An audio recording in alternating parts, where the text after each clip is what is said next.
ভোরবেলা গ্রামের ছোট্ট ঘরে আলো জ্বলছে। বই নিয়ে বসে আছে রাহুল। স্বপ্ন তার চোখে একদিন বড় হবে, কিন্তু বাড়ির অবস্থা ভালো নয়। বাবার একটা ছোট্ট চায়ের দোকানেই সংসার চলে। টিফিনে অনেক দিন খাবার থাকে না, তবু রাহুল হাল ছাড়ে না। স্কুলে বন্ধুরা খেলছে মাঠে, আর সে চুপচাপ গাছের তলায় বসে বই পড়ছে। একদিন স্কুলে হলো বিজ্ঞান প্রদর্শনী। রাহুল নিজের হাতে বানানো সৌর বিদ্যুতের মডেল দেখালো। সবাই অবাক। শিক্ষক আর বিচারকরা প্রশংসায় ভরিয়ে দিল। সেদিন রাতে বাবা চোখে জল নিয়ে বললেন, তুই শুধু পড়াশোনা কর, আমি যতটুকু পারি করব।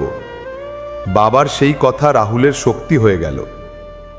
আজও সে বড় মানুষ হয়নি, কিন্তু বিশ্বাস করে